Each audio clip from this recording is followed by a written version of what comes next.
I am here with Tom Sexton from the Iowa chapter. And what is it you do, else? I'm the Upper Mississippi Valley Zone Director. Okay. So Tom is going to tell us about judging. Tom has had his car judged here yesterday. He's been involved in this judging thing for a while as a competitor. Have you actually judged? Yes, I have. I have once. It's an experience that all SDC members should volunteer for at least once. Cool. I agree with that. Yes. So for the layman or lady who is sitting here watching these people hovering around these cars, what are they doing? First thing they do when they come in, they're looking at the operation of the vehicle. Exhaust, electrical like lights, turn signal, brake lights, horn. Then they probably would move on to looking at the overall condition of the car, as far as panel gaps between adjoining panels, the paint itself, how worn, how new, how chipped, how scratched. So I have a question about that. Sure. Here in the judging field right now, there's 5 cars sitting here. 2 of them are very shiny with pretty fantastic, well, 3 with fantastic paint. This truck in the middle is used and it looks great, but it's not shiny.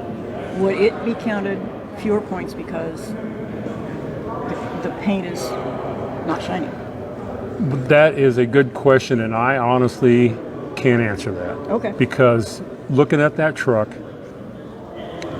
if I was to guess without getting up to it closer, it is probably wearing its original paint from the factory. It looks like that to me too. And my thought is that should hold extra points on its own value of that.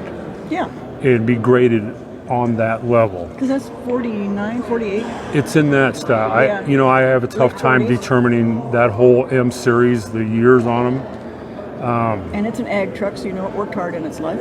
Yes. And the thing is, in them old agricultural grain type trucks, they usually sat inside, so they didn't get a lot of miles on them. So they usually look like that. Yeah.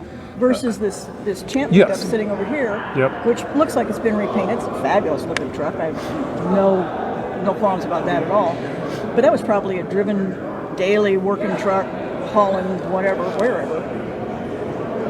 Those 2 trucks are not being judged against each other, correct? No. They're being judged against themselves. And I'm glad you asked that, because I forgot to mention that. Every vehicle that comes through the judging, we have a 400-point judging system. Every vehicle that rolls onto this floor starts out with 400 points. Your vehicle is worth 400 points at the start of the judging.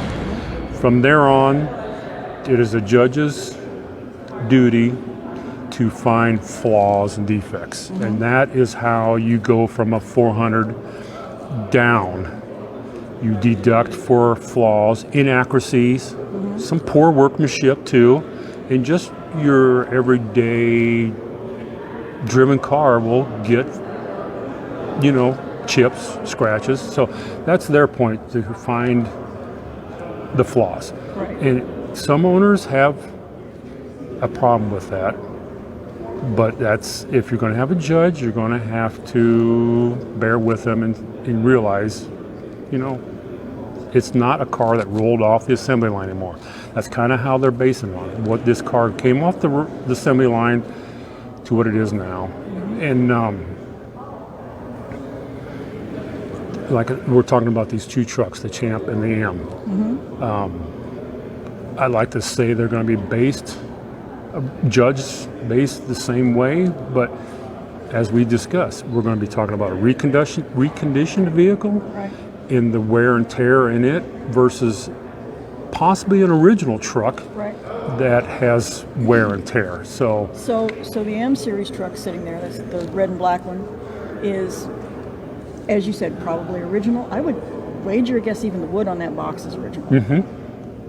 And coming in at 400 points, it doesn't have more points to start with than the Champ over here, which has been a repaint. And it's a gorgeous repaint. That's a nice restoration.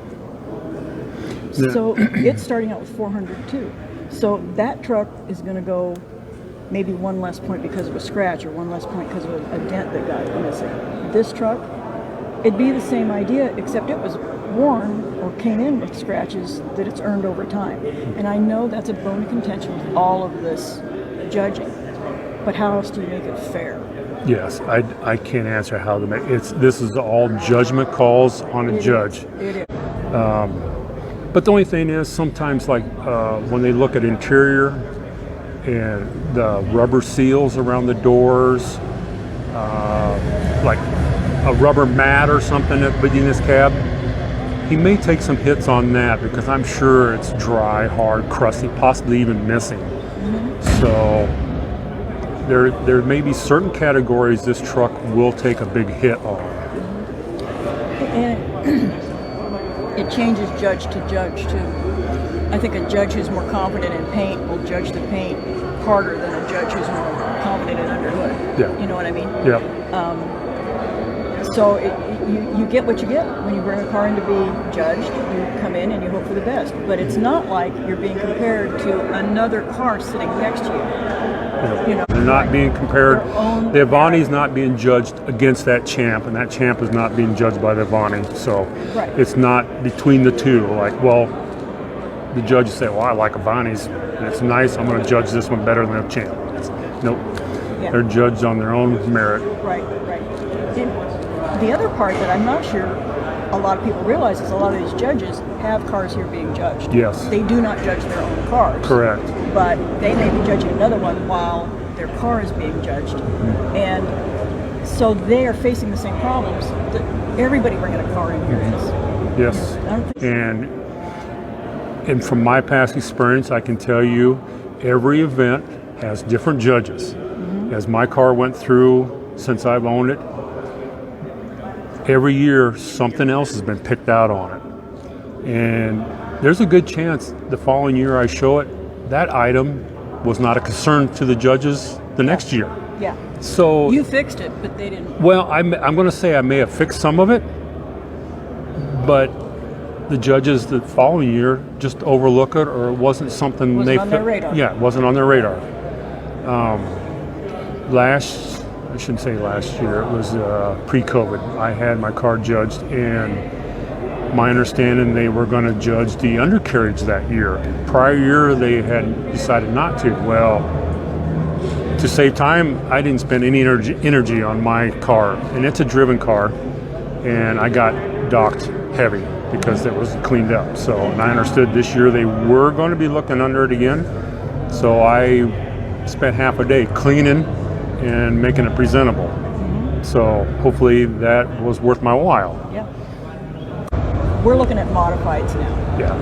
The stocks were yesterday. So these are all cars that have been updated, modified in some way. And there's specific lines in the sand as to how they class these cars coming in. And yesterday I actually saw two of them that were changed to class because they had some sort of minor things that were done to them that made them more creature comforts. And I think that's appropriate because... Well, on that, when you start changing, the idea of the divisions 1 through, don't hold me on, 6 or 7, they're really based on how these cars came out of the factory. Now you get to like 8 and 9, that's when you start tweaking things that aren't factory. I think the modified class still has to remain Studebaker powered under the hood. Then the rest of this truck can be modified. The 9, no, back up. Don't quote me on the divisions because right now I can't think of it. But we don't have it in front of us. Because one of those divisions is Avani, and I can't remember if it's 9 or 7. But anyway, there's a division that's full blown modified. It's like any Thrash's car. Yeah, any engine, all kind of body alterations, tires, and everything. Stretch. Yep. Yeah. So there's a possibility someone comes into the first 5, 6, 7 divisions that have maybe aftermarket wheels on, like an aluminum wheel or a chrome spoke, or they put in different seats out of a different make and model vehicle, or they got headers on it or something like, or aluminum radiator. Now, they can still have it judged in the stock class, but they're going to take some major point deductions for those modifications. So that's probably when they ask them, do you want to stay in this division, or would you like to be bumped That's what I saw to the yesterday. modified That's class? what I saw yesterday. Which what the one modified class is, you remain Studebaker power, but you can make alterations. So that's where you got to, So the takeaway from that is there are mechanisms in place to make room for everybody. Yep. Yeah. Yep. Yes, and the purists and the modifiers, they can squabble, but at the end of the day, it is the love for the It is. Studebaker manufacturing It of is. vehicles. So, We love the cars. yes, we do. And the people, too. And the people are that come awesome. along with it is so great. Yep. I enjoy meeting someone new every year when these internationals are held. Tom, thank you so much. I do appreciate it. I know you weren't in love with doing this for me. I would do it for you, Cindy. You know that. I know. Thanks, Tom. Thanks.